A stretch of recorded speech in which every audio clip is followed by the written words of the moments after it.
저희가 최근에 이제 코로나 문제 때문에 세상이 어떻게 바뀌는가에 대한 부분이 굉장히 궁금해서 온라인이 아니면 뵙기 어려운 분들을 이렇게 모시고 있습니다. 우리 정지훈 교수님은 워낙 전방위적으로 다 알고 계시는 분들이라서 제가 소개는 하지 않고요. 오늘 말씀 주실 거는 뭐 다른 것도 있지만 최근에 이 스타트업들의 변화 상황과 어떻게 보면 우리가 어떻게 해야 되는 것이 가장 중요한 부분이기 때문에 이제 그 부분에 대해서는 좀 말씀을 주시고 여러분들이 의견을 많이 나눠주셔야 사실 한 시간만 굉장히 모시기 어려운데 여러분들 좀 말씀을 좀 많이 나눠주시기 바라고요. 일단은 정 교수님께서 준비하신 말씀을 좀 먼저 듣고 난 다음에 이야기를 나누도록 하겠습니다.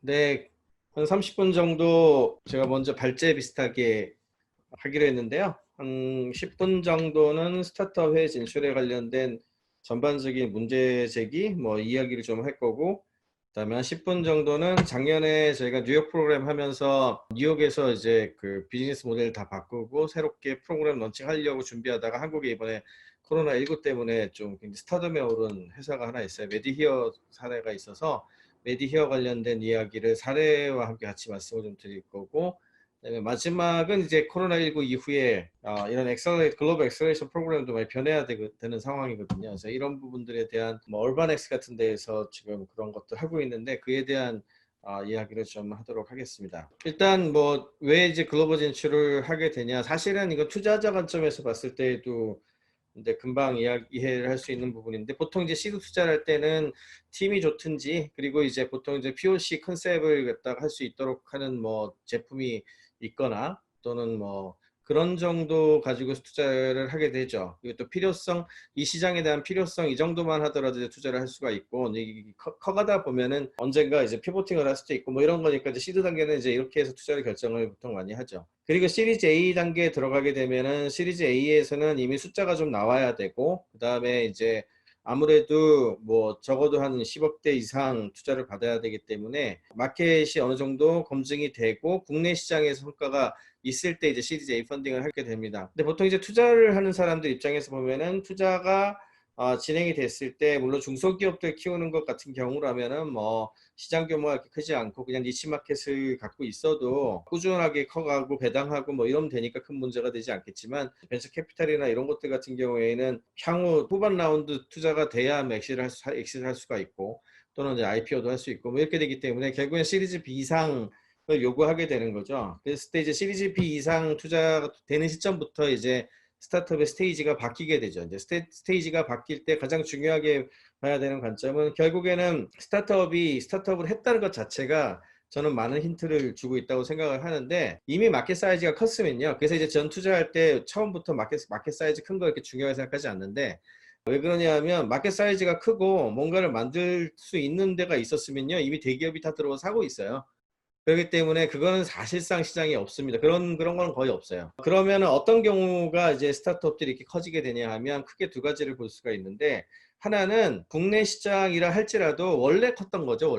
원래 컸는데 잘 몰랐던 거죠. 그래서 그런 부분들을 치고 들어가 가지고 또 이제 하나를 획득하고 나면 그 다음에 이제 고구마 주기 엮듯이 엄청 커지는 이제 플랫폼 사업들이 대표적인데, 뭐 예를 들어 카카오라든지 배달의 민족 같은 경우에 그런 케이스에 해당하겠죠. 그런 경우에는 뭐 꼭 해외 진출 같은 거 하지 않아도 국내 시장만으로 충분히 커버가 되는 어떤 그런 종류라고 할 수가 있습니다. 근데 이게 얼마나 되겠어요? 거의 없습니다. 그런 케이스 별로 없고요. 그런 종류 별로 없죠. 그러면은 결국엔 뭐냐? 결국에는 스타트업은 니치 시장이에요. 저는 항상 니치 마켓이라고 생각을 하고 있고, 니치 마켓으로 들어갔을 때에는 이제 그 시리즈 B 펀딩 이하 액식 구조까지 나오려면 어떻게 돼야 되냐 하면, 아무리 작은 시장도요, 글로벌 넘버 원을 하면 유니콘 기업이 될 수 있습니다. 굉장히 큽니다, 시장이. 그래서 사실은 결국에는 스타트업 포지션에 봤을 때 니치 시장 같은 경우에 글로벌 시장으로 가지 않으면 사실상 액식 구조를 만들기 굉장히 어렵다는 어떤 그런 결론이 나오게 되죠. 그럼 어디로 갈 것인가? 이제 그 문제가 나오겠죠. 뭐 여러 가지 마켓이 있겠지만 그 중에서도 뭐 제일 많이 이야기하는 몇 개 보면은 역시 미국 시장 얘기 많이 하고 중국 시장 얘기하고, 그 다음에 이제 유럽 국가들, 일본, 그리고 동남아시아, 중동, 그리고 아프리카 뭐 이런 정도 생각할 수 있겠죠. 근데 아프리카는 아직 너무 먼 시장이니까 빼고, 중국, 같은 경우에는 여기 중국 비즈니스 하시는 분들도 많이 계시겠지만 개인적으로 중국은 제조 관련된 거와 관계된 부분들을 제외하고는 사실상 시장 없다고 봅니다. 가서 뭐 개척하기도 너무 어렵고요.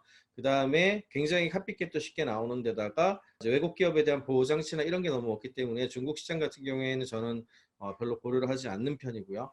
그 다음에 이제 그 유로피안 컨트리들 같은 경우에도 개인적으로는 그렇게 썩 좋아하는 시장은 아닌데 이유는 다른 것이 아니라 EU를 전체로 보자면 굉장히 큰 시장이지만 사실상 뭐 독일에서 지금 하시는 분도 계시지만 사실상 한 나라 한 나라 한 나라가 다 다른 시장으로 보셔야 되고요. 한 나라 한 나라 한 나라 진출을 해야 되는데 그 나라에 진출하는데 들어가는 비용과 코스트 위험도가 전체 시장에 들어가는 거하고 별로 다르지 않게 한 나라 한 나라 별로 다 들어갑니다. 그래서 그게 생각보다 굉장히 어려운 시장이고요.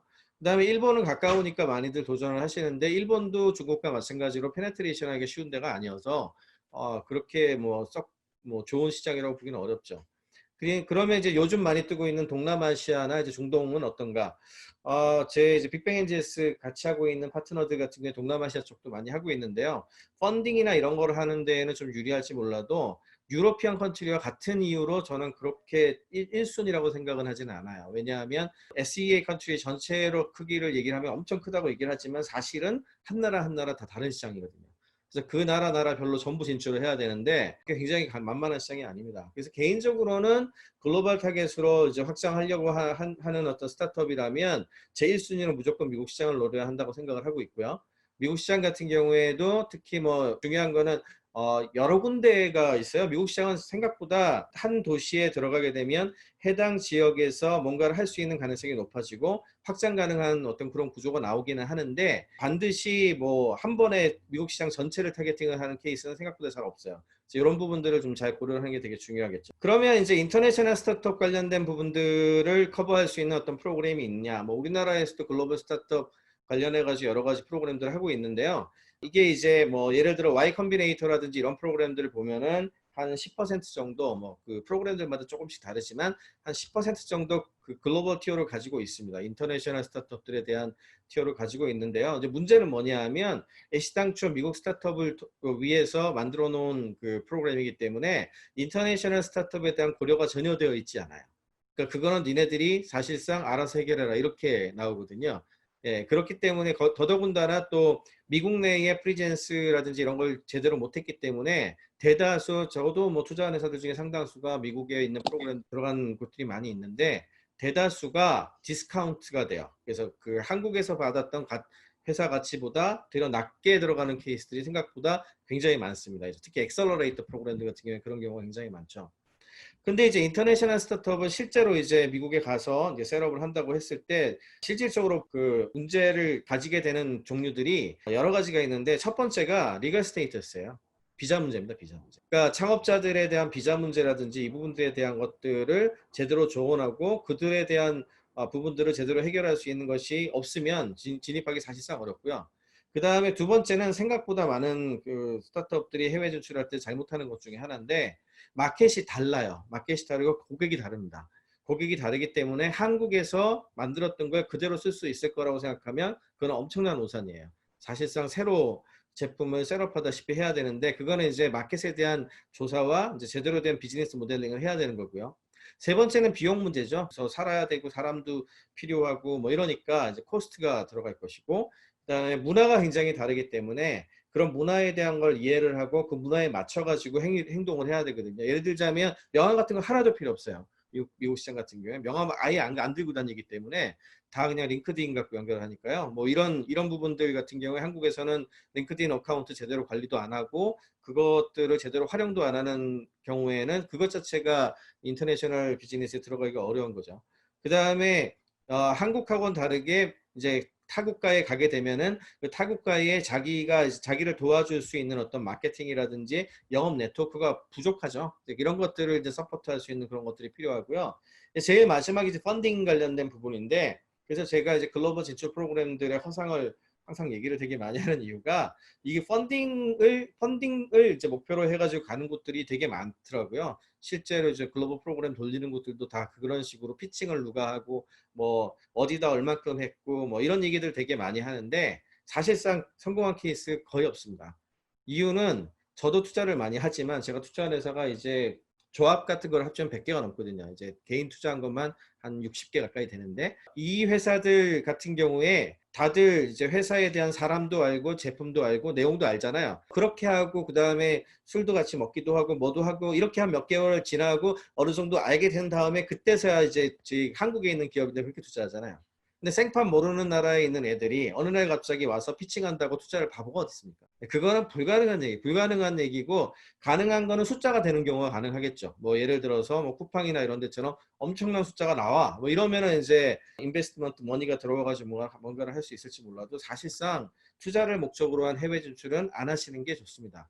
그건 성공할 가능성은 낮을 뿐만 아니라 마켓 개척을 위해서 가는 거지 투자를 목적으로 해가지고 뭐 어플라이를 하고 이런 거는 좀 난센스라고 저는 생각을 합니다. 그러면 실리콘밸리 쪽에 가는 거는 좋냐? 이 실리콘밸리가 사실은 선망의 대상이 됐는데 이게 이제 KPMG에서 2019년에 조사를 한 거죠. 특히 최근 실리콘밸리의 분위기도 이제 그런 것들 많이 나오는데 60% 가까운 테크놀로지 이노베이터 리더들이 앞으로 4년 내에 실리콘밸리에서 다른 곳으로 옮겨갈 가능성이 되게 높다라는 얘기를 하고 있습니다. 이유는 뭘까요? 이유는 이게 지금 실리콘밸리의 비용 구조가 좋지 않아서 그래요. 비용 구조가 좋지 않고 그 다음에 사실상 뭐 좋은 점도 있지만 나쁜 점도 굉장히 많이 있기 때문에 그렇죠. 그러면 이제 다른 곳은 어디가 뜨고 있냐? 뭐 이거 보면은 뭐 미국 같은 경우에 뉴욕, 버스턴, 워싱턴 DC 뭐 이런 것들, 그다음에 오스틴 뭐 이런 데들 이런 것들을 이제 얘기를 많이 하고 있고 저 같은 경우에 이제 뉴욕을 선택을 했는데 실리콘밸리에도 파트너들이 많이 있지만 이 각각의 도시별로 가지고 있는 어떤 그 특성이 너무너무 다릅니다. 만약에 여러분들이 지금도 이제 글로벌 시장 진출을 하려고 하는데 엄청난 돈을 펀딩을 받아야 되고요. 플랫폼 싸움을 통해서 글로벌 넘버 원을 해야 돼. 예를 들어 페이스북 같은 데죠. 그리고 거기가 인터넷 인프라를 이용을 하는 거고 모바일 테크 컴퍼니라든지 이런 걸 하겠다라고 생각을 한다면 여전히 실리콘밸리가 1순위죠. 그와 관련된 돈의 크기도 크고 투자를 하게 되니까요.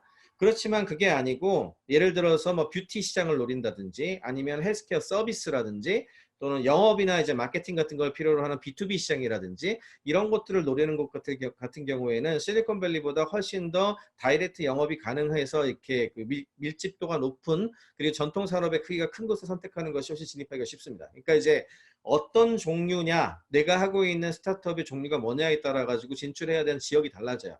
저희가 이제 그 미국 진출과 관련된 그 컨설팅 내지는 이 관련된 어플리케이션을 받을 때에도 작년에 파일럿 프로그램에서 5개 회사를 선정해서 했는데 그때에도 이제 그 회사들하고 인터뷰를 하면서 우리가 이제 작년에 이제 뉴욕시티 프로그램 했기 때문에 뉴욕시티하고 잘 맞는지 그 시티에 대한 피팅을 맞춰요. 그래서 당신들 같은 경우에 여기 와서 할 곳이 아니야. 이제 이런 거죠. 그러니까 이제 나중에 가고 싶다고 해가지고 그냥 거기 간다고 해서 다 되는 게 아니고 실리콘밸리로 무조건 가야 되는 게 아니고 지금 우리가 가지고 있는 제품과 프로덕트 그다음에 역량에 따라서 가야 되는 도시나 가야 되는 시장이 달라져요. 그래서 이런 부분들을 잘 체크하는 것이 가장 중요합니다.